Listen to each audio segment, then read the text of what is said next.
자, 여러분들은 전국민 교육방송 새날과 함께하는 민족문제연구소 오셨습니다. 자, 민족문제가 무엇인지를 연구할 수 있는 아주 좋은 시간이고요. 이 방송은 욕을 자제할 테니까 어린이와 함께 보시기 바라겠습니다. 정말입니다. 여러분 일베를 보시면요. 일베 같은 학생들을 보면 대한민국이 암울하지 않습니까? 이럴 때는 지금 학교 안 가고 있는 학생들을 같이 보시기 바라겠습니다. 욕하지 않겠습니다. 자, 좀 빨리 시작할게요. 시간을 좀 많이 써야 될 것 같습니다. 역사를 잊은 민족에게 죄송합니다. 헷갈렸어요. 순간적으로 죄송합니다. 과거를 잊은 민족에게 미래는 없다. 자, 민족문제연구소 3회 방송 시작하겠습니다. 방학진 민족문제연구소 기획실장님 나오셨습니다. 예, 안녕하십니까. 방학진입니다. 예, 1회, 2회 방송 나가면서 네. 반응이 정말 폭발적이었어요. 네. 그랬냐? 그런 거냐? 굉장히 많은 분들이 네. 이 방송 좋다고 네. 피드백이 오고 있습니다. 시사 플러스 역사까지 이제 네. 겸하는 새날이 될 것 같습니다. 예, 네. 그러니까요. 민족문제연구소가 이렇게 좋은 일을 하는 곳이냐 처음 알았다는 분도 계시고. 아직 몰랐단 말씀이십니까? 그런 분들이 계세요, 일부. 네. 그래서 그 앱마켓 가셔가지고 네. 친일 인명사전 이거 검색하시면 그때 첫 방송 나가고 나서 그거 엄청 나갔다고. 친일명사전 어플리케이션. 네. 예, 전 국민 필수 앱이죠. 그러니까요. 네. 그리고 나중에 좀 시간 되는 대로요 민족문제연구소의 후원도 좀 여러분들 할 수 있게끔 제가 홍보를 좀 안내를 해드릴게요. 천천히 하시죠, 마. 네. 알겠습니다.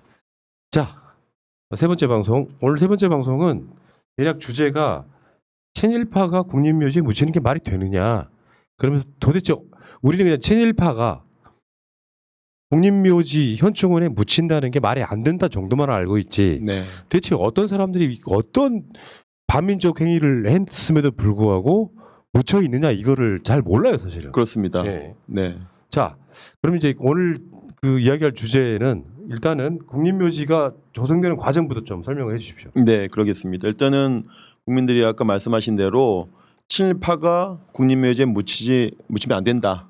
거기까지는 동의가 되는 것 같아요. 예. 그런데 과연 어떤 사람들이 묻혀 있길래라는 강론이 좀 약한 거죠. 예. 그러다 보니까 이 분노라고 하는 게 금방 식어지는데 일단 그럼 국립묘지는 어떤 것인가 먼저 살펴보게 되면요. 예.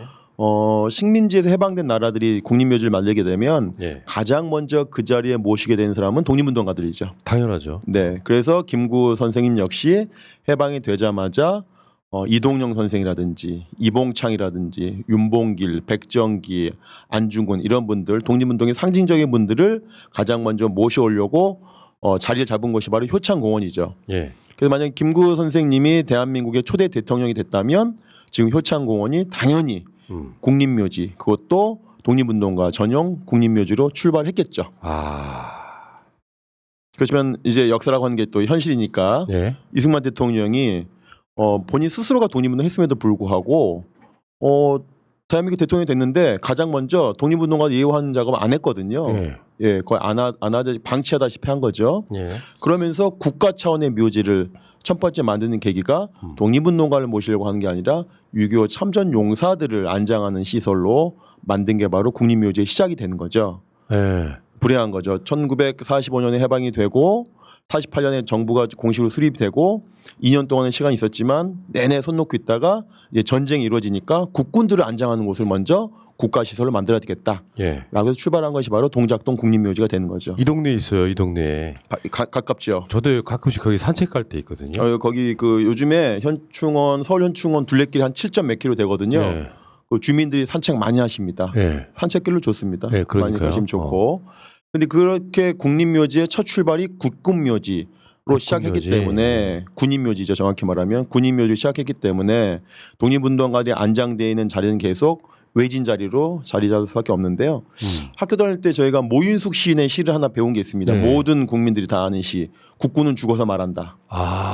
기억나시죠? 예. 예, 되게 긴 시인데 네. 그게 교과서에 다 나왔다니까요. 국어 교과서에. 국군은 죽어서 국군은 말한다. 죽어서 말한다. 그런 얘기인데 쉽게 말하면 그런 개념인 거죠. 바로 모윤숙의 개념이라든지 이승만의 개념은 우리가 국가 세금으로 만드는 첫 국립시설인 묘지는 독립운동가가 먼저가 아니라 군인들이 먼저 들어가야 된다라고 하는 인식이 강하게 자리 있었고 그래서 만들어진 게 1955년도에 바로 지금 현재 동작동 그 자리에 국군묘지로 군인묘지로 시작을 하게 된 거죠. 그러니까 이게 이제 굴절된 역사도 있는 것 같아요. 왜냐하면은 친일의 행적을 지우기 위한 사람들이 그 대용으로 우리는 북한 빨갱이들과 싸워 이겼다라고 하는 그렇습니다. 그 프레임을 걸었기 때문에 네. 그 전에 있던 독립운동의 역사들은 사실상 지우고 싶었던 그것도 의도가 됐던 거 아니에요? 정확한 네. 내용을 지적해 주셨습니다. 네. 바로 대한민국이라고 하는 정체성이 일제로부터 해방된 독립운동가들의 피와 땀으로 만들어진 나라가 아니고 예. 북한의 빨갱이로부터 지키려고 했던 나라다. 예. 북한과 싸워서 반공주의 국가라고 하는 것을 명확히 하기 위한 표징, 상징으로서 국립묘지가 출발을 한 거죠. 국립묘지라고 하는 게 단순히 물론 뭐 나라가 물론 뭐 죽은 사람들이 뭐 선산이 없어가지고 꼭 국가 시설에 가야 되는 거 아니죠. 국가가 국립묘지를 어떻게 조성하는가에 따라서 이 국가가 가야 될 지향 방향들을 암묵적으로 말해주고 있는 거거든요. 예. 그런 점에서 대한민국의 첫 번째 국립묘지는 북한과 싸운 반공 투사들이 먼저 첫 자리를 점했다라고 하는 지점인 거죠. 이게 정상적으로 되려면 일본과도 싸우고 독립운동을 했고 북한과도 싸운 사람들이라면 국립묘지 묻힐 자격이 충분한 거잖아요. 그렇습니다. 근데 일제 때는 친일을 하고 북한과 싸웠다 그래서 국립묘지에 묻히는 상황. 뭐 이건 뭔가 굉장히 뭔가 잘못된 거 아닙니까? 그게 이제 의도하던 바인 거죠. 그 네. 친일 세력들이 의도하는 바가 그대로 국립묘지에 투영이 된 거죠. 예. 네. 예. 자, 그러면 실제 네, 국립현충원이 지금 두 곳이 있는 거죠. 네, 서울과 대전에 있고요. 그렇습니다. 근데 거기 정말 친일파가 묻혀 있는 현황이 대략 어떻게 될까요? 네, 제가 표로 한번 정리해 네. 봤는데요. 네. 그 서울현충원과 대전현충원에 친일파들이 도대체 얼만큼 묻혀 있는지 한번 표를 보시면요. 네. 지금 보실 텐데 예. 이 기준은 그러니까 친일 인명사전 전 국민 필수 어플리케이션이 돼야 될 친일 인명사전에 4,389명이 수록돼 있거든요. 예. 그 사람 중에 서울현충원과 대전현충원 안당돼 있는 사람들을 저희가 아주 쉬운 작업이죠. 네. 대조해 보면 되는 거니까 네. 했더니 서울현충원은 35명, 네. 대전은 33명인데 이제 7월달에 백선엽이 죽음으로써 플러스 1이 됐죠. 그러네요. 그래서 이제 34명이 된 거죠. 34명. 그러면 총 합쳐가지고 69명이 현재 서울과 대전 국립묘지에 안장돼 있다. 그 기준은 그러니까 친일 인명사전 기준이라고 하는 건데, 예. 네. 그런데 이제 친일 인명사전이 4,389명이 그 뭐 수구단체에서 이렇게 주장할 거 아닙니까? 그것은 국가가 한 게 아니고 민간 단체가 임의적으로 만든 명단이니까 인정을 못하겠다라고 이제 주장할 수 있죠. 뭐 그분들 기준으로 하면 0이겠죠. 그분들 기준으로 하면은 대한민국에는 친일파가 없는 거죠. 그러니까요. 예. 그런데 이제 그러면 저희가 그럼 백보 양보해서 그럼 친일 인명사전으로 기준을 하지 말고 정부가 여야 합의로 만들어진 그 당시에 이제 그 참여정부 당시에 열린우리당과 그 당시 한나라당 당 대표가 박근혜일 때 여야 합의로 만들어진 법이 있습니다. 예.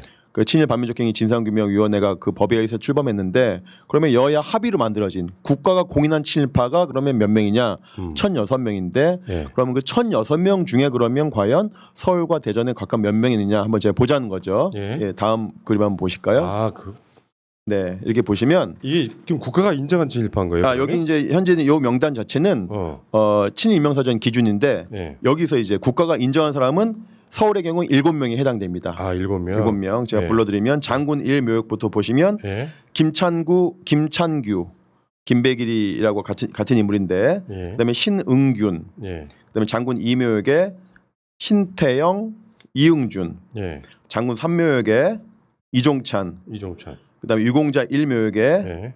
백낙준, 예. 그다음에 위패라고 되어 있는데요. 예. 김홍준 예. 이렇게 해서 7인물이 국가가 인정한 친일파라는 거죠. 여기 명단에 있잖아요. 박정희도 있잖아요. 근데 박정희는 아니에요. 근데 박정희는 이제 친일 반민족행위 진상규명위원회에서 제외를 했죠. 왜냐하면 했어요? 박정희를 빼기 위해서 한나라당이 그 당시에 그렇게 친일파의 기준을 높여놨기 때문에 인명사전에는 들어가 있지만 친일명사전에는 국가공인 친일파로는 등록이 안 된 거죠. 아. 네네네. 그러니까 국가 기준으로 해도 지금 친일파는 국립묘지에 묻혀 있는 거네요. 7명이나 되는 거죠. 7명이나 김찬규, 신응균, 신태영, 이응준, 이종찬, 백낙준, 김홍준이 되는 예. 건데 그럼 적어도 예. 여야 합의로 만들어진 국가가 인정한 이 사람들의 명칭 국가적으로 뭐였냐면 정식 명칭이 친일 반민족 행위자입니다. 네, 제가 그렇게 지은 게 아니라 정부가 이렇게 정했어요. 여야 합의로. 이 사람들은 바로 친일 반민족 행위자. 예. 그럼 국가 스스로가 친일파라고 공인했던 뭐 통칭 국가 공인 친일파들이 7명이나 있는데 왜 이제까지 이제 안장이 안 되고 있는가? 이게 이 명단 발표가 2009년에 됐거든요. 예. 그러니까 11년이 지났습니다. 아. 네. 근데 전혀 어떤 조치가 이루어지지 않고 있는. 그 일종의 이런 거죠. 저 사람이 음주운전했는데 음주운전했다고 다들 이제 공인이 됐는데 안 잡아오고 있는 겁니다. 예. 계속 음주운전 시키고 있는 거예요. 방치하고 있는 겁니다. 예. 또는 무면허 운전기사의 운전을 계속 방치하고 있는 거죠. 경찰이 이렇게 표현할 수 있는 거죠. 예. 자, 그러면 서울현충원은 그렇고 네. 이따 대전 한번 보는데요. 예, 대전도 한번 궁금한 보실까요? 게 일단 네. 대전현충원이라고 하는 곳은 네. 조성된 지가 얼마 안 됐잖아요. 그렇습니다. 예. 근데 거기도 친일파가 묻히는 게 이상한데요. 제가 봤을 때. 왜 그러냐면은 대전현충원 그림만 보실까요? 네. 대전현충원 보여주세요. 이거 이제 네. 서울현충원이 너무 이제 많이 그렇죠. 자리가 부족하기도 하니까 이제 넓혔거든요. 네. 전두환 때 넓혔습니다. 네. 전두환 때 넓혀가지고 전두환이 쓴 글씨체가 있는데 그걸 바꿨어요 최근에 예. 안중근 채로. 그래서 대전 같은 경우에도 기존에 그 선산 개인 선산, 예. 개인 선산에 있다가 옮겨진 경우도 많고. 아, 거기 또 굳이 들어가요? 왜 들어가? 왜냐면은 국가가 관리해 주니까 얼마나 좋습니까? 돈도 안 들고 관리도 잘해주고 아니 그러니까 친일파 놈들이 네. 무슨 낯짝으로 이렇게 들어가게 되는 거죠. 예. 예.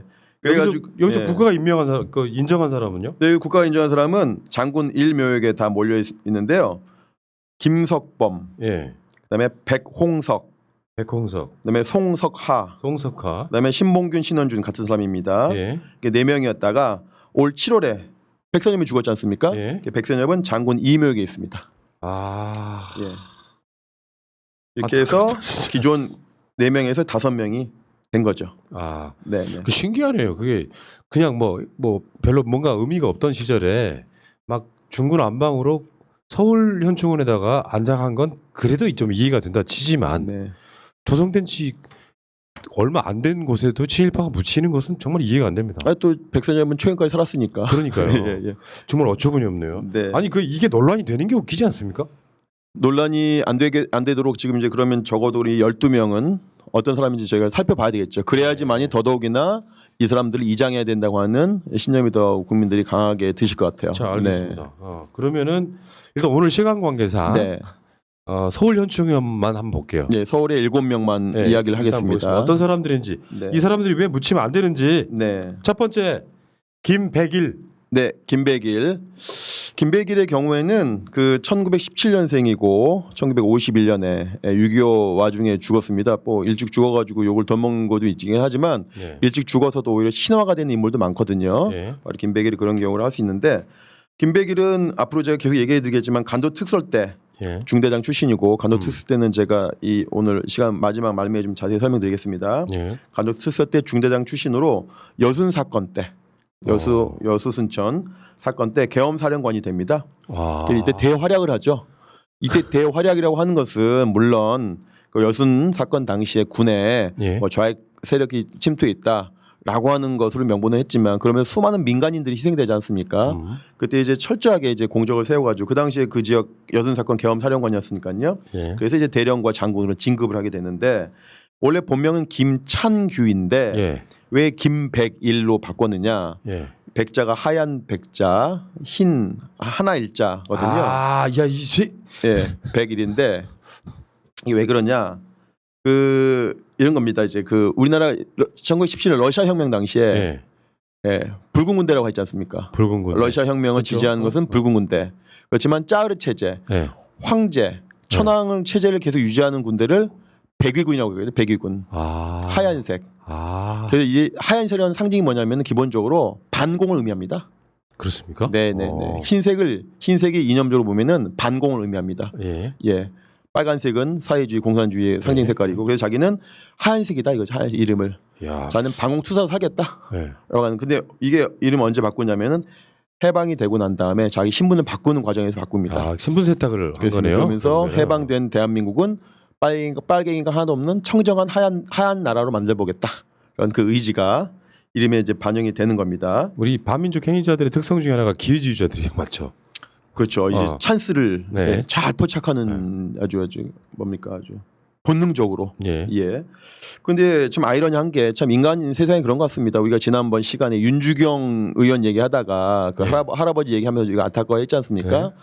반드시 인간 사회는 독립운동가 집안이라고 독립운동가만 나오는 게 아니다라는 걸 우리가 알 수 있지 않습니까? 예. 마찬가지로 이 김백일의 할아버지는 독립운동가예요. 이런 아유 예. 참 진짜 감도 어쩌면 지역에서 예. 3.1운동에 참가한 분이에요. 그래서 애족장을 받으신 독립운동가인데 야, 할아버지는 독립운동가인데 손자는 네. 야 그런 경우가 많습니다. 예. 오늘 말씀드릴 경우도 그런 경우가 많습니다. 예. 어쨌든 간에 해방돼서 일찍 죽죠. 51년도에 불의의 사고로 이제 죽는 바람에 그 친일 행적에 대해서 길게 얘기할 수 있는 기회가 없었던 거죠. 백선엽은 오래 살았으니까 네. 두고두고 백선엽의 친일 행적이 회자되지만 아, 김백일은 일찍 죽어버리니까 오히려 묻혀지고 오히려 네. 신화가 되는 거예요. 신화가 되고 헐.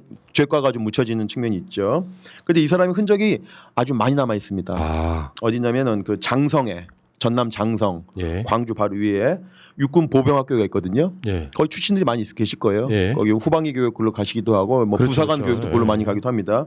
육군 보병학교 창설 초대 교장이거든요, 이 사람이.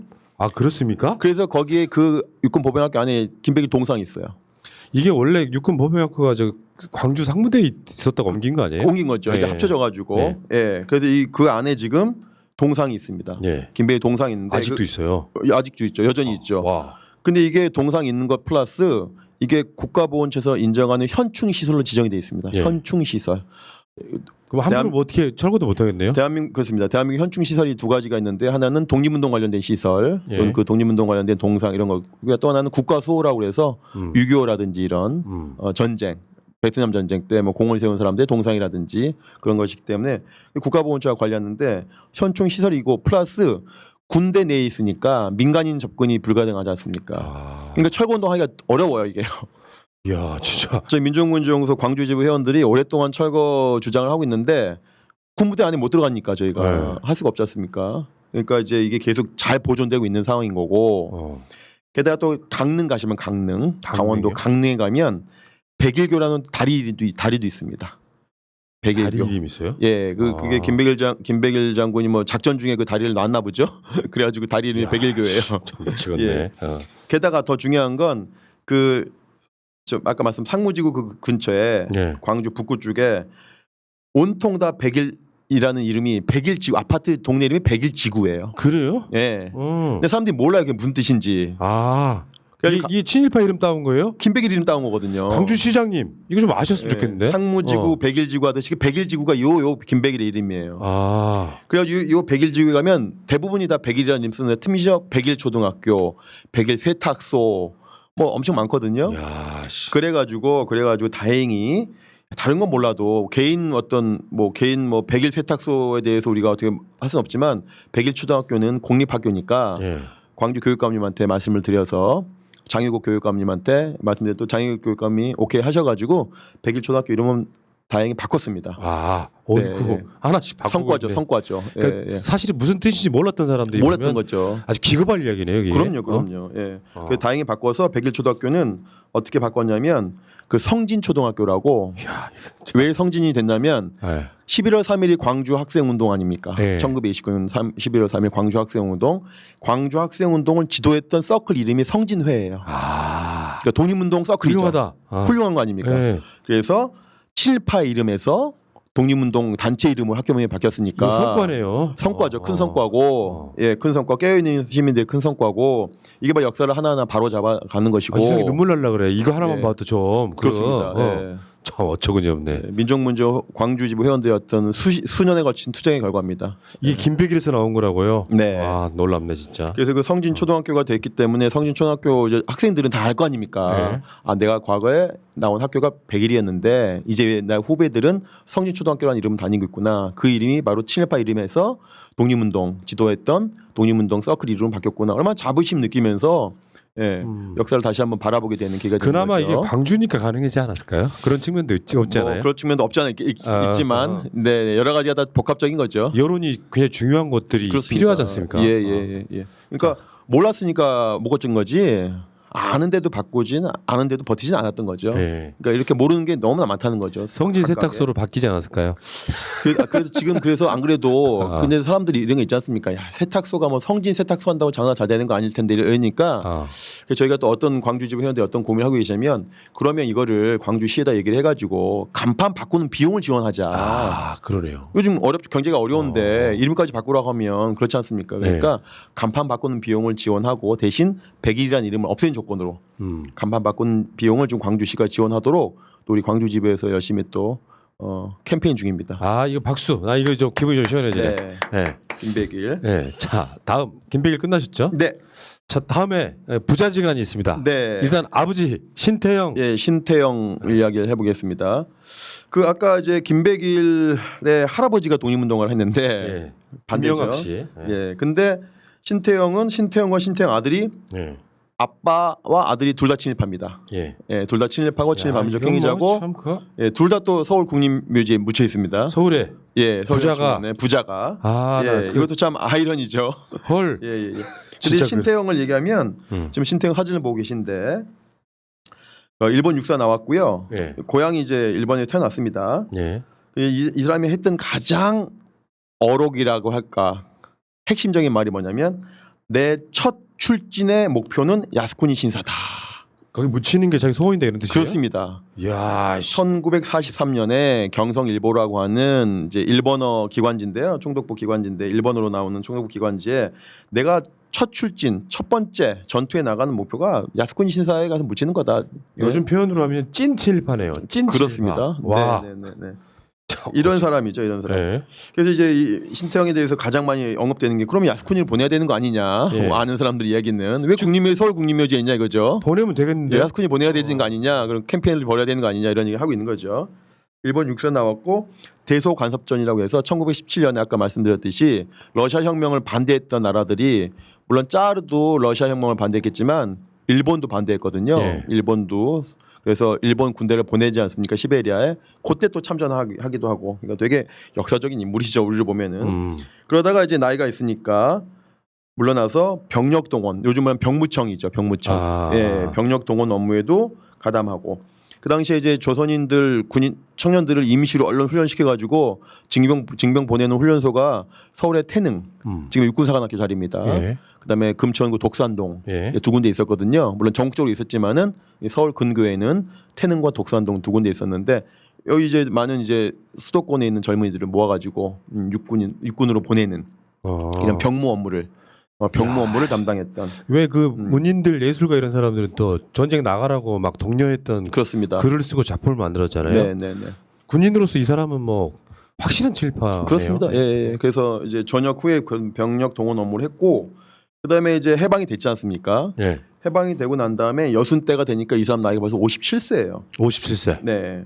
근데 다시 자진해서 군대 들어가요. 입대를. 네, 자진해서 입대합니다. 이게 가능했었나 보죠 그 당시에는. 그 당시엔 뭐 족보가 개족보니까 그냥 막 군대 들어가고 했어요. 미군정 초창기에는. 이 사람 야스쿠니를 가려고 지금 아직 못 가서 영을 쓰고 있는 거네요. 근데 그 여순 항쟁이라고 하는 것, 네. 그다음에 이 6.25라고 하는 게 이런 친일 군인들의 제2의 전성 시대가 오는 겁니다. 세탁소죠 일종의. 예, 왜냐하면 또 실제 전투해봤기 때문에 이 당시 급하기 때문에 이승만이 과거 일본 군대 경력자들을 경력자 우대지 일종의 경력자 우대. 경력자 우대. 너 한번 싸워봤잖아. 또 너 죽여봤잖아. 뭐 이런 거죠. 근데 57세 입대를 하는 건 참 이분 참 기회주의자시구나. 네. 그래서 여순항쟁 때 입대를 합니다. 다시 이제 군에 컴백을 하게 되는 거죠. 그다음에 6.25 전쟁 와중에 이승만에 의해서 다시 국방부 장관으로 발탁되는. 미치겠네 진짜. 예. 왜냐하면 그 당시에는 장관이 신성모인데 예. 신성모 장관이 되게 물러요. 물러 터졌어. 그러니까 이승만이 보기에 답답해 죽겠은 거예요. 예. 그러니까 좀 확실하게 좀 할 사람, 예. 전투 경험도 좀 있고 예. 확실하게 할 사람을 이제 발탁한 거죠. 그래서 발탁된 게 바로 신태영이 되는 거죠. 야 대화창에 계시는 분들이 막 분노하고 난리가 났어요. 혈압으로 쓰러질 것 같다. 막. 정말요? 아직 2명밖에 안 하고 있는데 지금. 그러니까요. 5명이나 남았는데요. 여러분 진정하세요.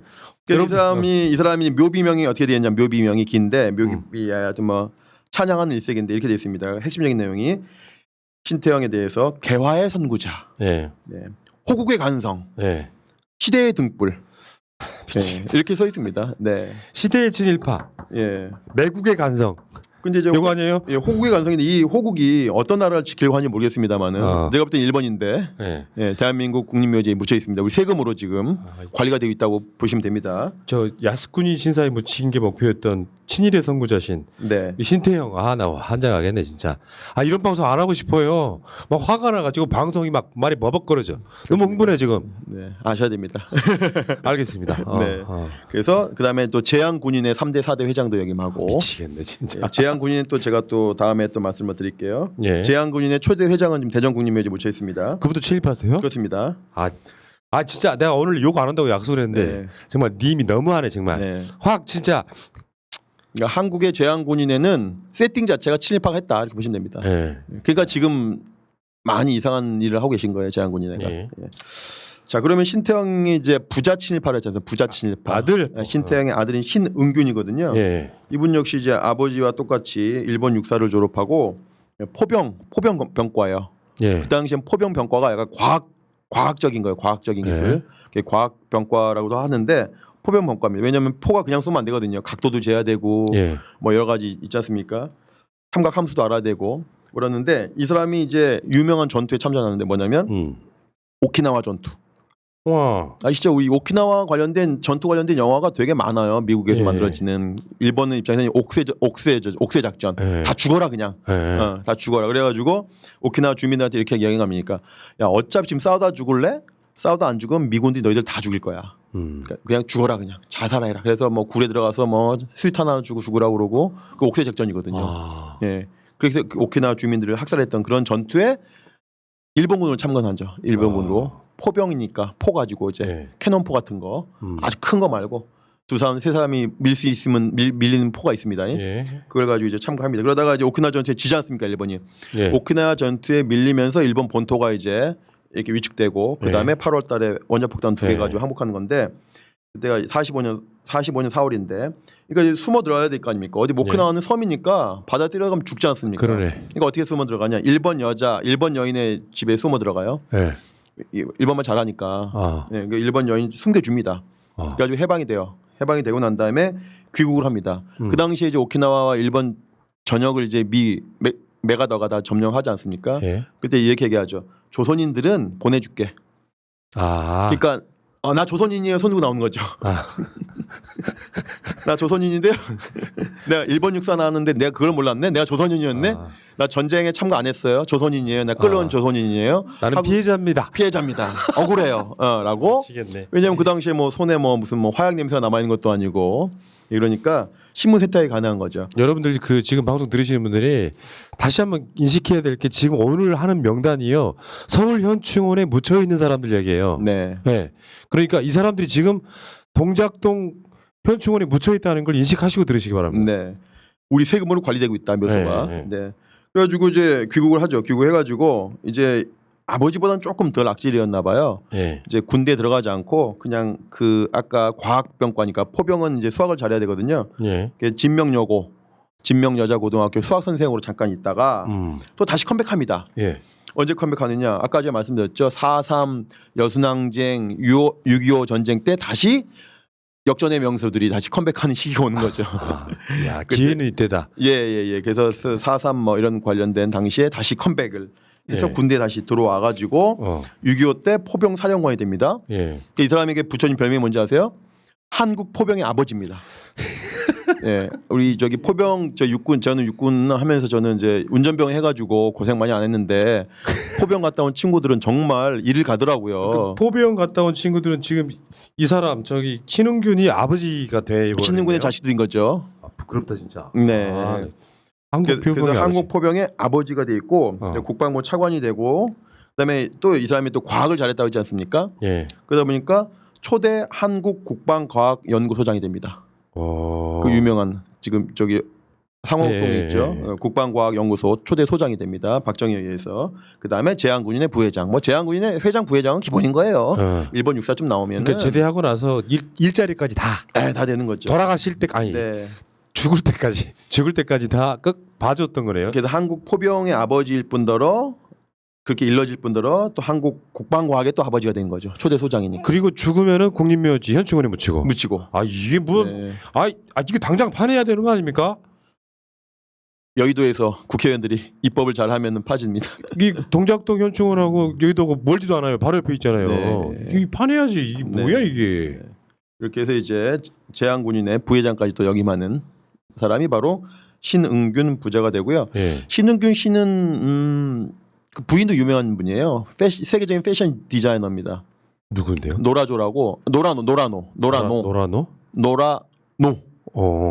그 검색하시면은 외국 사람이에요? 아니 한국인이에요. 한국 여자분인데 이름이 왜 이래? 예, 노라노? 외국 이름인 거죠. 노라노라고 되게 한국 패션계 1세대라고 예. 하는 분이에요. 노라노라는 그분이 야. 이분의 부인이죠. 아버지 신태영은요. 여러분들 혹시 현충원 가시면은 장군 2묘역에 있고요. 네. 아들 신은규는 장군 1묘역에 네. 지금 묻혀 있다는 말씀을 드리고요. 네. 여러분들 혹시 현충원 가셨을 때 이런 이름들 보시면은 이 사람이 방송에 어떤 바로 그 사람이구나 이렇게 기억하시기 바라겠습니다. 가을에 실제로 서울현충원 그 공원이 잘 돼 있어요. 잘 돼 있어서 이렇게 둘레길도 잘 돼 있기 때문에 단풍 때는 많이 갑니다. 네, 아주 좋습니다. 가셔가지고 한번 좀 산책 삼아 가시다가 혹시 심심하시면 다른 건 모르겠고 장군 이묘역만 가시면 참 좋겠습니다. 너무 넓으니까 다 가라고 말씀 못 드리겠고 장군 이묘역만 가시면 참 좋겠는데 거기에 이제 이응준이라는 인물도 있거든요. 이응준. 예. 장군 이묘역에는 세 사람의 친일파가 있는데 그 중에서 두 사람이 이제 국가공인 친일파입니다. 예. 아까 신태영 말씀드렸고요. 야수군에 가고 싶다고 하는. 그다음에 지금 말씀드릴 이응준. 예. 이응준을 또 우리가 주목을 해야 되는데요. 아까 그 신응규는 한국 포병의 아버지였죠. 예. 근데 이응준은 한국군의 아버지입니다. 가만 있어봐. 나도 그 한국군 나왔는데 내가 지금 친일파를 아버지를 모시는 거예요? 묘비에 이렇게 써 있어. 묘비에. 헐. 묘비에 이응준의 묘비에는 군의 아버지시여 이렇게 되어 있습니다. 예. 군의 아버지시여 이렇게 되어 있고요. 이 사람이 1914년 일본 육사 졸업했는데 이게 참 오늘 좀 애매하네요. 아까 김백일은 할아버지가 독립운동가, 예. 신태영 신응준은 부자가 친일파, 예. 이응준은 장인이 독립운동가예요. 장인이요? 장인. 예, 이갑 선생이라고. 나 예, 이갑이라고 외자인데 외자. 예. 이갑이라고 치면은 아주 유명한 분이 나옵니다. 예. 야, 어떻게 이럴 수가 있죠? 네. 인간 사회가 그런 겁니다. 예. 호부 견자가 되는 거예요. 이렇게 인간 사회는. 호부 견제. 예, 예. 예. 이갑이 이제 이분의 이제 참 장인어른이신데 참 이갑 선생님, 이갑, 유동열 이런 분들이 예. 그 대한제국 육군 무관학교 출신들이고 다 무장들이거든요. 아하. 나라가 망하자 다시 군대를 한번 만들어 보려고 노력하던 분 중에 하나였는데 그래서 이갑이 보기에 이응준이가 어렸을 때부터 봐왔거든요. 그러니까 얘가 좀 싹스가 괜찮아요. 괜찮으니까 스카우트 해가지고 자기 사위도 삼고 일본으로 유학도 보내고 일본 육사가 유학 보냈는데 일본에서 그 군 관비 유학생 있죠. 예. 하는 과정에서 나라가 망한 거예요. 줄 잘못 썼네. 그러니까 줄 잘못 썼 때보다 오히려 그걸 기회를 생각했겠죠. 근데 그러니까. 똑같은 그런 사람이 있었어요. 누구냐면 지청전 장군이라고. 똑같이 지청전 장군도 나라가 망하기 전에 관비 유학생으로 일본의 유년 소년학교라고 해서 일본에 쉽게 말하면은 이제 사관학교 들어가기 전에 나이 어린 친구들을 보내는 군사 시설이 있거든요. 거기에 입대합니다. 그래서 이응준과 지청천은 동시대에 살았던 인물이고 동시대에 시대를 겪은 사람인데 여기서 달라지는 거죠. 이제 어떻게 달라지느냐? 자, 우리가 관비 유학생으로 조선에 돈을 받아가지고 유학을 왔는데 우리가 유학하는 과정에서 나라가 망했어. 내 잘못은 아니죠. 예. 내 잘못은 아니지만 우리가 한번 결정을 해야지 어떻게 살 것인가 앞으로. 예. 그러면 지금은 때가 아니다. 우리가 아직 배우고 있지 않냐. 예. 우리가 일본에서 열심히 군사기술 배워서 결정적일 때 일본군을 탈출해서 우리가 배운 군사 기술이 있으니까 그걸로 역으로 우리 일본에 대해서 전쟁을 선포하고 독립운동하자. 얼마나 멋있는 이야기입니까? 이제 그 논리잖아요. 호랑이 잡으려고 호랑이 굴에 들어간다 이런 분들 시작 자체가 그런 거죠. 시작은 이제 처음이 좋았죠. 그래가지고 그 동기 3명이 실제로 3.1운동이 일어나자 그 결정적인 때가 3.1운동이구나 생각한 겁니다. 그래서 3.1운동이 일어나자 모여요. 비밀리에 모여서 그 조선인 출신 일본 육사 생도들이나 또 조선인 출신 일본군 출신들이 비밀리에 회합해가지고 그 당시에 이제 김경천 장군이라고 김경천, 지청천, 이응준 3인이 비밀리 회합해서 탈출하자. 그래서 근데 2명은 탈출합니다 실제로. 지청천, 김경천 탈출합니다. 그래가지고 다 어디로 가느냐? 신흥무관학교로 가는 거예요. 만주. 네, 만주의 신흥무관학교로 그 서울역에 와가지고 숨어 있다가 기차 타고 망명하는 거죠. 신의주 가서 망명하는 이런 분들이 거죠. 군의 아버지가 돼야죠. 그렇습니다. 제 말이. 그런데 그 약속을 이응주는 했지만 네. 실현 안 한 거죠. 배신을 했네. 탈출 안 하고 네. 그냥 계속 일본군에 눌러 앉아 있다가 해방을 맞게 되는 거죠. 예, 그러면서 그럼 이제 일본군에서는 대저까지 올라갔으니까 대령까지 단 겁니다. 그래서 아까 얘기했던 대소 간섭작 전쟁이라고 해서 예. 1917년 러시아 혁명을 반대하기 위해서 일본군이 이제 시베리아 출병시킬 때 그때도 참가했고 예. 또 장장님 폭살 사건이라고 예. 장장님이 동북 군벌이거든요. 예. 장장님을 1928년에 열차에 태워가지고 폭탄 터뜨려 죽여버려요 일본 놈들이. 그때 그 터지고 난 다음에 경비 업무도 쓰고. 그래서 역사적 현장에 많이 있었던 사람이에요 이응주는. 적극적 친일파네요. 그렇죠. 그런데 그 동기인 지청천과 김광천의 약속을 어기고 역시 일본군에 꿋꿋이 남아서 끝까지 일본 제국주의를 위해서 활동했던 군인이고 그러면 이제 해방 이후에는 어떻게 됐냐? 네. 미 군정에서 이 사람을 스카우트합니다. 미 군정에서 국방사령관 고문을 시켜가지고 한국군에 세팅을 시켜요. 예의를 시켜요. 이응준이. 예, 이응준을. 그래서 국군 창설을 주도하게 되고 그런 다음에 미 군정에서 뭘 만드냐면 군사 영어 학교를 만들거든요. 예. 그래서 어차피 이제는 일본에 충성할 것이 아니라 미국에 충성하는 군대를 만들어야 될 거 아닙니까? 그러려면 영어를 쓸 줄 알아야 되는 거 아닙니까? 예. 미 군정에서 한국말 배워가지고 한국 군인들한테 지시 내리는 게 아니라 니들이 이제 영어를 배워야 돼 이것들아 장교들이. 그래가지고 군사 영어 학교를 만들어요. 예. 거기에 일본군 만주군 출신들을 입교시키는데 중추적인 역할을 합니다. 그래서 김백일, 백선엽, 김홍준 이런 사람들을 다 입대시키고 주선시킵니다. 이 사람은 괜찮아. 미군정에 얘기하는 거죠. 김백일 괜찮은 사람이야. 일본군이었지만 이제 군사 영어학교 나와서 한국군이 되면 미국에게도 잘할 거야. 이런 식으로 이렇게. 야. 네. 그러니까는 한국군의 아버지란 말이 나오는 거죠. 그러네요. 네, 네. 그래서 이제 초대 육군 참모총장이 되고요. 대한민국에서.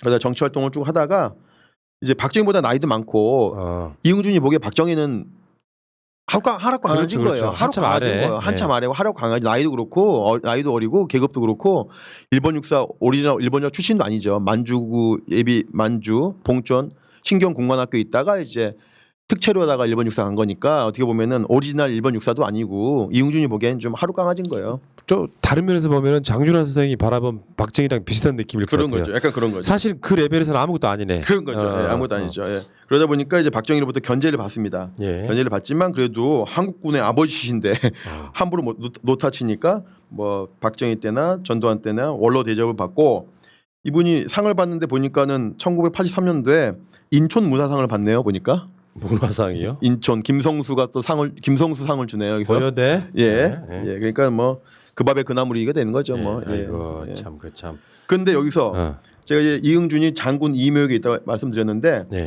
장군 이묘역에 가면요 다른 묘역들 장군 1묘역, 2묘역, 3묘역들은 되게 많아요. 이게 빽빽합니다. 예. 저기 안장돼 있는 인물들이. 네. 근데 장군 이묘역은 예외적으로 6명밖에 안장이 안 돼 있어요. 6명밖에. 야, 그 중에 3명이 친일파라고요? 네, 친일파고 그 중에 2명이 친일 반민족행위자 국가가 인정한 네. 건데 근데 이응준이 있는 이 장군 이묘역에서요 이렇게 내려다 보면요 누가 보이냐면요 지천천장 묘소가 발 아래로 보입니다. 야, 이게 그래서 저는 여러분들한테 한 군데만 가라고 하면 장군 이묘역 가가지고 발 밑으로 있는 임시정부 요인들 독립운동가 그다음에 지청천 장군의 묘소 한번 바라보면 불과 한 100m도 안 되거든요. 100m도 안 됩니다. 야, 통한스럽네. 네. 밤이면 이분들 만나가지고 엄청나게 막 서로 싸우실 것 같은데.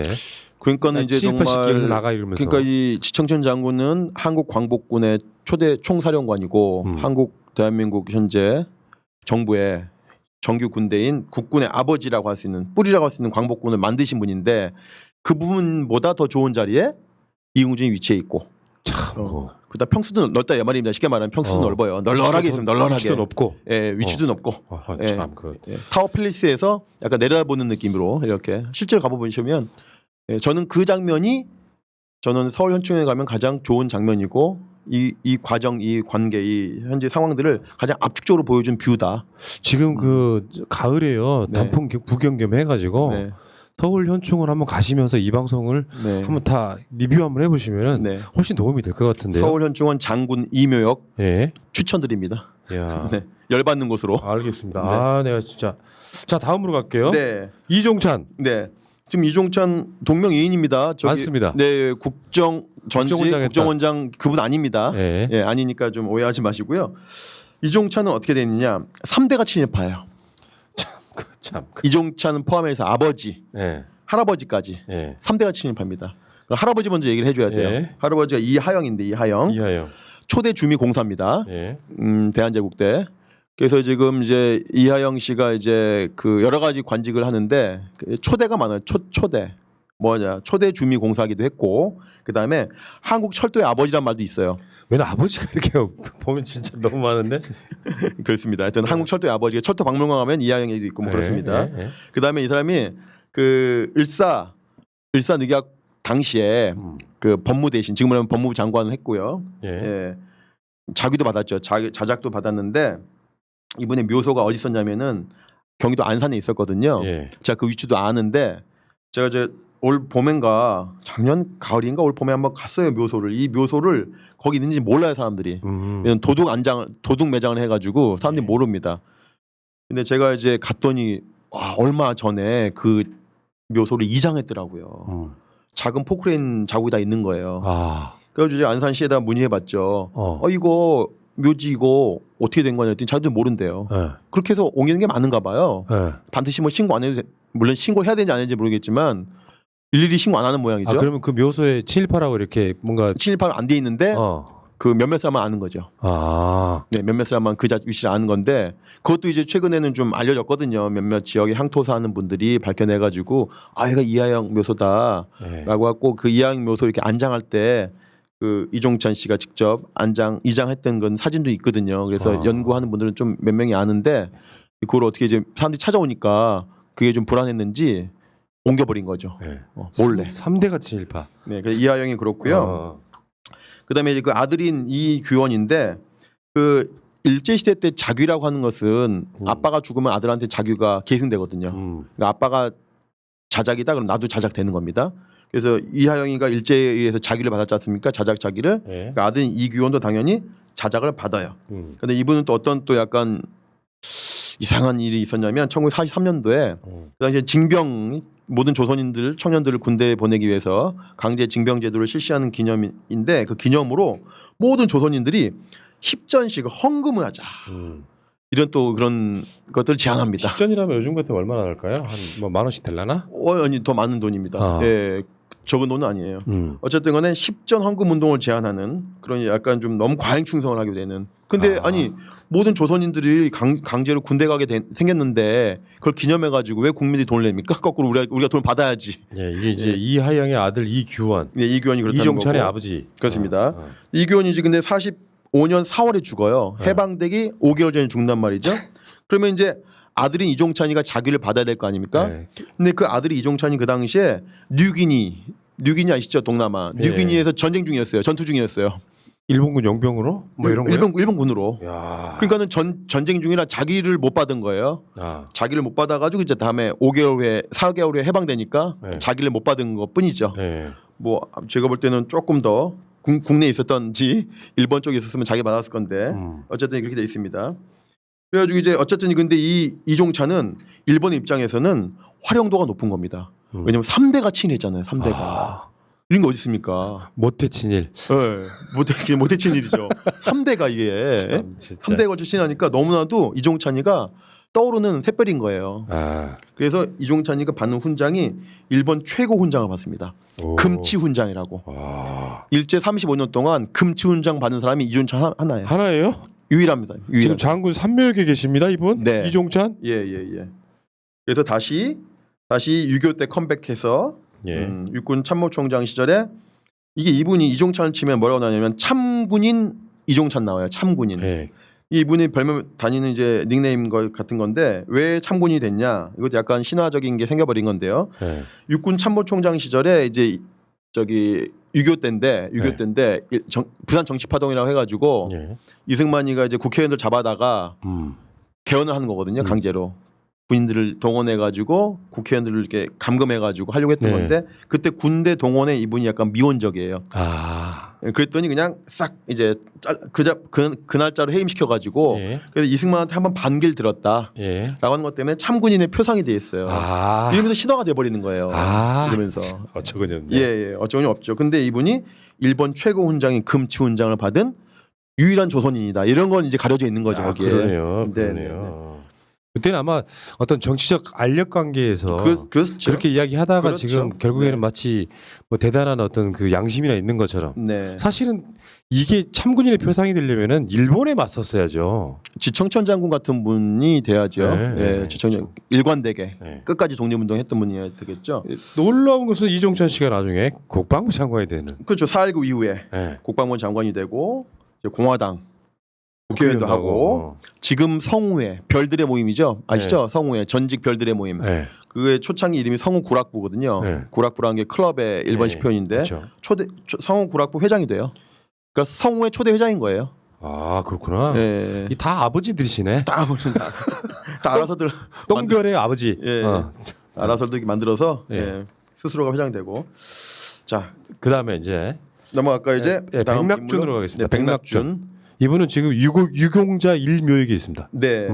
백낙준의 경우에는 지금 서울 현충원에 친일 반민족 행위자가 7명이 있다고 말씀드렸는데 나머지 6명은 다 군인인데 예. 이 사람만 유일하게 민간인이에요. 아 민간인이에요. 예. 백낙준은 어디서 보실 수 있냐? 연세대학교 가시면 볼 수 있습니다. 예. 연대 도서관 앞에 동상이 있거든요. 지금도 있어요? 그럼요. 예. 환장하겠네. 여기 이렇게 딱 이렇게 의자에 앉아 계신 모습으로 딱 있으니까 연대 가시면 그 연대 총장 지냈기 때문에 그렇습니다. 그런 거죠. 예. 일제 강점기에 연희 전문 교수도 하고 네. 이제 그다음에 총장도 하고 그다음에 국립 뭡니까 이게 세브란스랑 합쳤잖아요 다시 연희가 예.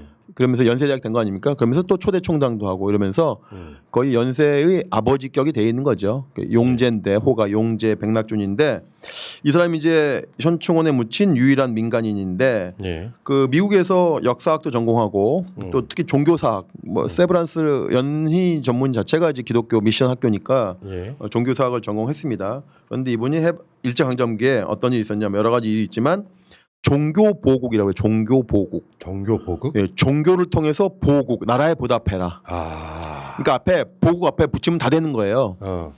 회화 보국 그러면 그림으로써 보국해라 이런 거거든요. 예. 뭐 문화 보국 그렇습니다. 보국. 그렇습니다. 아, 네, 보국 앞에 붙이면 다 되는 거예요. 예. 무엇을 통해서 보국 이 여기서 국은 일본인데 일본에 보답해라라는 거기 때문에 종교 보국 그러니까 종교를 통해서 이제 일본에게 보답해라라고 하는 건데 근데 이 종교인들 특히 이제 우상 숭배를 반대하지 않습니까 기독교인들은 특히 연희 전문 당연히 미션 스쿨인데 거기에 이제 지도급 인사인데 1938년도에 신화 참배 때문에 난 신화 참배 못해 학교가 없어졌으면 없어졌지 못해라고 자진해서 폐교한 학교가 평양순실이거든요. 아. 평양순실대학은 그 신념을 지키기 위해서 학교를 자진해서 폐교합니다.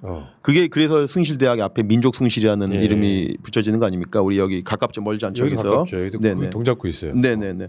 그래서 그 평양숭실이 자진해서 폐교하면서 신화참배를 거부하고 그러면서 물론 주기철 목사나 신석구 이런 목사들도 여러 가지로 아주 그 신념을 지키기 위해서 종교적 신념을 지키기 위해서 일제와 맞섰던 다 독립운동가로 되어 있으신데 종교 보국이란 미명하에 미국과 영국을 타도하자. 예. 그 다음에 우리가 돈을 모아서 비행기를 하나 만들어 드리자. 라고 앞장선 게 바로 백낙준입니다. 그래서 그 비행기 이름이 조선 장로호예요. 장로는 장로교를 얘기하는 거예요. 장로교. 아. 예, 조선 장로호예요. 조선 장로들이 장로교 교인들이 돈을 모아서 해군 비행기 전투기를 헌납하자 하는 운동을 이제 앞장선 거죠. 그러니까 이거 하나만으로도 어떻게 보면 종교적인 신념마저도 버린 사람이 있죠. 이야, 예. 그러니까 진짜 기회주의잖아요. 네. 그런데 이제 김한란이나 이런 사람들이 똑같이 그러지 않습니까? 자기는 학교를 지키기 위해서 어쩔 수 없었어. 이런 게 지금 최근에 이제 요즘 와서의 변명인 거죠. 원리. 예. 그렇지만 그렇지 않은 학교도 있었다라는 걸 우리가 또 분명히 알아야죠. 평양숭실처럼 자발적으로 폐교한 학교도 있었다라는 걸 우리가 기억을 해야 되겠다는 거죠. 근데 해방 이후에 이분이 영어를 잘하잖아요. 예. 미 군정은 영어 잘하는 사람 좋아하거든요. 예. 그러니까는 누굽니까? 김한란도 영어 잘하죠. 미국에서 박사 받았죠. 그러니까는 김한란, 김성수, 백낙준 이런 사람들이 미 군정이 만든 조선인 교육위원회에 다 위원이 돼가지고 한국 교육을 기본 세팅합니다. 세팅을. 일본에 붙었다가 네. 미국에 붙었다가. 예. 그래서 한국의 교육 시스템이 바로 미국 것이 들어오거든요. 그걸 세팅한 사람입니다. 미국식 교육에. 그래서 문교부 장관도 하고 그런 거죠. 예. 근데 이분이 더 이제 아이러니한 것은 이분이 이제 역사학도 전공했다고 하지 않습니까? 예. 그 1968년도에 박정희가 이제 처음으로 이승만은 절대 자기도 독립운동했지만은 독립운동가 동지들을 홀대했습니다. 예. 독립운동가 서운도 안 주고 막 그래요. 근데 오히려 역으로 박정희가 독립운동가 서운 공헌 작업을 했습니다. 왜냐하면 자신의 친일 행적을 가리기 위해서. 그렇지. 그러면서 68년도에 독립유공자 상원심사위원으로 바로 백낙준이가 되는 겁니다. 그러니까 친일파가 독립운동가를 심사하는 거예요. 에라이. 예. 야 정말 이럴 때마다 피가 꼭 끓어서 오는 거예요. 네. 이게 뭐냐면 이제 이런 거지. 그럼 속담이 있습니다. 서양 속담에 도둑이 야경꾼이라는 건 이제 요즘 말하는 경찰입니다. 그쵸. 밤에 순찰 도는 사람이 야경꾼이라고 하는 건데 도둑이 야경꾼을 쫓아가는 양태와 똑같다 이런 거죠. 이야. 도둑이 경찰 잡으러 다니는 거예요. 경찰 도망 다니고 있는 그런 말도 안 되는 상황들이 벌어지고 있는 거죠. 친일파가 독립운동가를 심사하고 있는 이런. 최소한 이러는 거 안 되는 거잖아요. 이게 네. 말이 됩니까 이게? 네. 그래서 그 백낙준의 호가 용제인데 네. 용제 학술상. 네. 용제 학술상이 연세대학교에서 매년 주는 최고의 상이고 지금도 있어요? 지금도 있죠. 상금도 많아요. 부끄럽다. 네. 이런 게 여전히 존재하고 있다는 거죠. 예. 네. 백낙준이었고요. 네. 자 마지막으로 김홍준. 예, 김홍준 얘기를 하려면은 간도 특설대 얘기를 좀 해야 될 것 같아요, 저희가요. 네. 근데 간도 특설대라고 하는 게 이제 다음 시간에도 얘기하겠죠. 다음 시간에 대전현충원에 있는 사람들이 총 하나 둘 5명이지 않습니까? 예. 5명 중에 4명이 다 간도 특설대예요. 음. 그래가지고 어떻게 보면 대전현충원은 간도 특설대 동기들 묘지라고 봐도 무방합니다. 제가 그 이름 펴줬거든요. 그러니까 이게 친일파라고 하는 게 여러 부류가 있지만 네. 실제로 일본군에 들어가서 독립군 토벌한 사람들이 가장 악질 아니에요? 사실은? 그렇습니다. 네네 그렇습니다. 가장 적극적 부역행위고. 네 그렇습니다. 야, 씨. 그래서 간도 특설대라고 하는 게 있는데 이 김홍준은 간도 특설대인데 이게 봉천 공관학교라고 해가지고 만주국이 세운 만주국 아시죠? 괴뢰 만주국이 예, 있었는데 사실 일본국이죠. 뭐. 일본이죠. 일본이 만든 꼭두각시 국가죠. 거기서 이제 사관학교가 봉천이라는 지역이 있었거든요. 예. 봉천 공관학교라고 부르는데 이 사람들이 이제 1937년이 5기생들이 배출돼요. 5기생들이. 예. 그런데 5기생들이 배출되고 그 이듬해 38년에 간도 특설대가 만들어지기 때문에 봉천 5기생들이 간도 특설대에 많은 겁니다. 아 그렇구나. 네. 그래서 김홍준이라든지 뭐 아까 얘기 나왔던 김백일이라든지 신현준이라든지 김석범이라든지 이게 다 동기생들이거든요. 예. 그러니까 당연히 그렇죠. 내가 이번 올해 졸업했어. 근데 내년에 간호 특수가 만들어졌어. 그러니까 내가 많이 입대하지. 예. 그래가지고 이제 이 끈끈한 전투력을 동지애가 생기면서 해방 이후에 밀어주고 끌어주고 한국군을 만든 주축이 바로 간호 특수대가 될 수밖에 없는 상황인 거죠. 이제. 혹시 지금 민주당의 국회의원들 한 분이라도 보고 계실까요? 저는 이런 것들이 뭐 지금 최근에 이제 뭐 이런 사람들 파내기 운동 같은 거 하고 있긴 하지만 진짜 이게 논란이 되더라도 논란되는 것 자체가 저는 대한민국 역사에 또는 국민들한테 박수 받을 거라고 생각하거든요. 여론상으로 보면 네, 네. 뭐 이게 다 파내야죠. 이게 정상적인 거지. 그 국립묘지 개정 어디까지 왔나를 질문해 주시면 제가 막판에 그 어떤 상황인지 네. 말씀드리고요. 일단 예. 김홍준부터 끝내고 예. 예. 간도 특설대라고 하는 거는 누가 제안했냐? 조선인이 제안했어요. 조선인이. 예. 이범익이라고 하는 사람이 제안해가지고 이범익이가 이의제. 예. 조선인들은 조선인들이 잡아야 됩니다. 그 당시에 만주 지역에서 조선인 독립부대들이 다 게릴라식으로 움직이기 때문에 정규 군대를 해가지고 안 됩니다. 우리가 변장도 하고 우리 조선인 부대들이 조선인들 습성도 잘 알고 말도 통하고 하기 때문에 우리 이의제 방식으로 해서 조선인 특설 부대를 만들자라고 해서 간도 특설대가 만들어졌고 38년도에 이 기록에 의하면 그 108번의 해방 때까지 108번의 공격을 합니다. 와. 동북 항일 연군 팔로군들 포함해서요. 네. 그래서 이 간도 특설대에 의해서 기록으로 남은 사람만 민간인만 172명이 죽습니다. 와, 172명을 예, 기록에 의해서 기록에 남는 것만 독립군들하고 민간인 포함해서요. 근데 이제 이걸 뭐 기록에 없는 사람이 더 많이 죽었을지도 모르죠. 그렇죠. 예. 어쨌거나 기록에 남는 것만 172명이 죽었고 그다음에 뭐 체포, 강간, 약탈, 고문은 기본인 거고요. 예. 기본인 거고 이 사람들이 또 해방될 때도 몰랐어요. 해방된 순간까지는 몰라서 계속 전투하고 있어요. 아하. 예, 동북 삼성이 밀린 지역 가가지고. 예. 예. 그런데 문제는 이 죽일 때 그냥 죽이지 않거든요. 꼰대를 보인다 해가지고 가장 악랄한 방법으로 아는 바 어떻게 하냐면은 그 여러 가지 사례가 많지만 그래도 방송용만 할게요. 네. 비방송용이 많기 때문에 일단은 항일 세력들 그게 팔로 군이든 동북 항일 연군이든 간에 항일 세력들의 목을 잘라가지고 일단 목을 자릅니다. 네. 목을 자르고 이제 그 목만 가지고 이제 가마솥에 삶아요. 그럼 이제 이게 해골만 남겠죠. 네. 그거를 독립군들이 출몰한 지역에 걸어놓는 겁니다. 누구 이거 누구 거다. 네. 와 진짜 막 피가 거꾸로 솟네. 네, 정말. 그러니까 이제 전투력을 상실시키는 거죠. 전투력을 상실시키는 사기를 떨어뜨리기 위해서. 사기를 떨어뜨리는 거고 그 다음에 그 내장 항일 부대들의 내장을 이렇게 빼내서 자기들 부대원들 이제 죽은 충원탑에 이렇게 해서 제사 지내고 제사 이 미친놈. 예. 진짜. 제상에 제밥 올리는 거죠. 네? 항일 부대원들 내장으로 제밥 올리는 거예요 이제 그런 식으로 해서. 예. 그러니까 좀 인간이 그래도 죽음이라고 하는 건 다 숭고하고 아쉬운 건데. 그냥 인간이 죽음을 아니네요. 예, 그러니까 간도 특설 때를 그렇게 그 당시에 조선 민중이 무서워했다는 거 아닙니까? 간도 특설 때, 야, 악명이 그만큼 높았다는 거죠.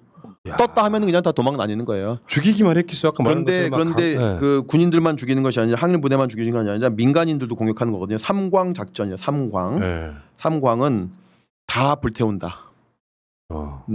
다 그다음에 빼앗는다. 그런 그렇게 삼광이 있습니다. 빼앗고 다 죽이고 뭐 이런 뜻이 있어요. 그래서 민간인들 군인들 할 거 없이 예. 싹쓸이 작전이죠. 싹쓸이 작전. 이게 지금 김홍준 이야기하고 있어요, 여러분. 네, 김홍준. 그 김홍준이 바로 간도 특설 때인데 일찍 죽어요, 일찍. 46년에 죽으니까 교통사고로. 그나마 다행이다. 예, 그러니까 이제 덜 알려져 있는 거죠. 예, 그다음에 요걸 좀 덜 먹은 걸 수도 있는 거겠죠, 이제. 예. 그래놓고 그 김홍준이 예, 지금 위패가 모셔졌다는 게 예. 그래서 유해는 못 찾았는가 봐요. 교통사고가 나가지고 유해는 못 찾은 모양인데 그래서 위패만 모셔져 있답니다. 부부가 같이. 네. 그래도 이제 어쨌건 현충 시설에 있는 거니까 국가 시설에 있는 거니까 예, 위패도 우리가 치워야 된다 이런 주장을 하고 있는 거죠. 그러니까 어린이들 혹시나 보고 있다 그러면 참 되게 이상하게 미안하네요. 그러게 말입니다. 다 미안하죠, 이상하게. 네. 이런 사람들이 지금 국립 현충원에 묻혀 있다는 거예요. 지금 오늘 말씀드린 게 서울만 말씀드렸고요. 요거는 국가가 인정한 네. 7명이 지금 그 외에도 많아요. 그러니까 네. 아까 초반에 보여드렸던 것처럼 공식적으로 35명 정도가 친일 인명사전 기준은 35명인데 친일 인명사전 기준으로 하기 싫다고 한다면 적어도 국가가 인정한 7명 정도는 해야 되는 게 아니냐. 네. 그게 논리적으로 맞지 않냐라고 주장하는 거죠. 예.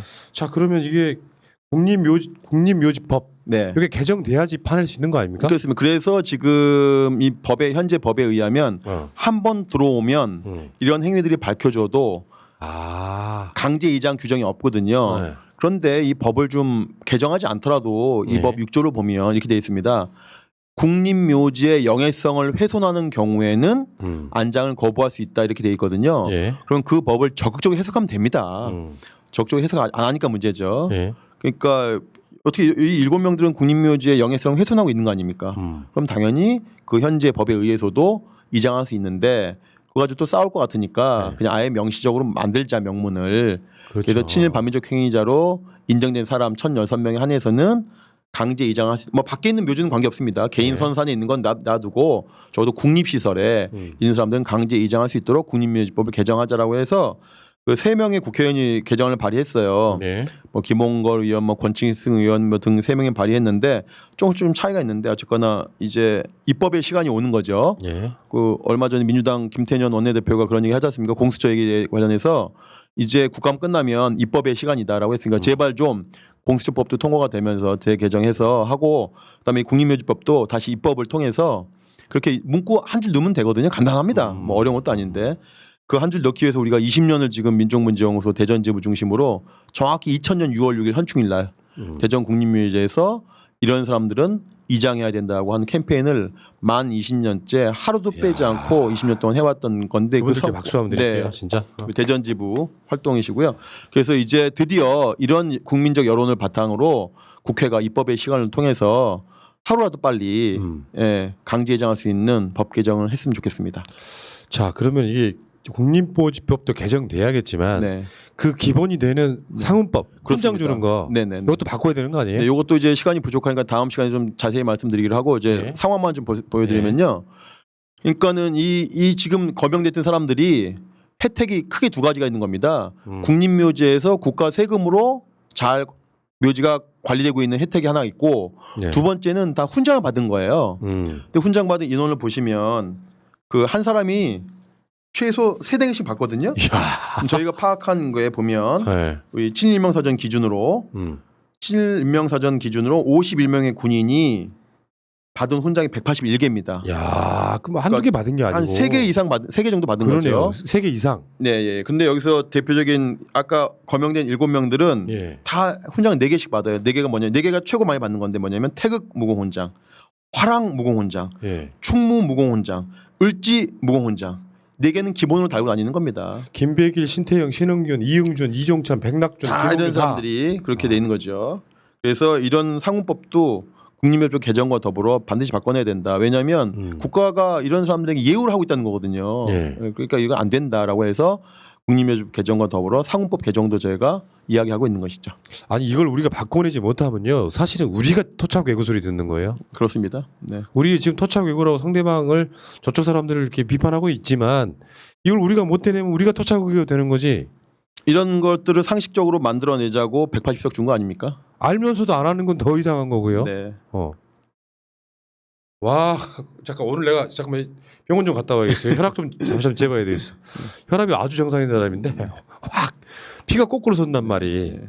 이런 말 아닌가 싶어요. 많이 순화해서 방송용으로만 제가 말씀드린 겁니다. 예. 결정적인 하이라이트는 네. 독립군들 그렇게 물에 나 진짜 그런 짓을 했단 말이에요. 네. 너 진짜 이거 사실은 일본 놈들이 그 민족적으로 보면 되게 잔악하지요. 꼭 그렇다고 볼 수는 없지만 이 제국주의라고 하는 것이 잔악한 거죠. 네. 제국주의가 문제인 거죠. 예. 꼭 그렇다고 볼 수 없어요. 일본보다는 어. 일본이 문제가 아니라 일본 제국주의가 문제인 거죠. 제국주의라고 하는 제도가 문제인 거죠. 그러네요. 예. 자, 다음 주에는 대전으로 한번 가볼 텐데 그렇겠습니다. 그 유명한 최근에 이제 백선엽도 백선엽. 얘기가 될 것 네, 같아요. 네, 네. 자, 여러분 이 방송이 좀 많이 알려지게끔 좋아요도 좀 많이 눌러주시고요. 그리고 다시 한번 말씀드리지만 주변의 학생이나 이런 친구들 이런 분들한테 이런 영상들을 많이 보여줌으로써 굉장히 중요한 어떤 우리 민족의 어리랄까요? 그런 것들을 좀 가르칠 수 있는 기회가 됐으면 좋겠습니다. 자, 민족문제연구소 3회 방송 마치도록 하겠습니다. 고맙습니다. 네, 고맙습니다.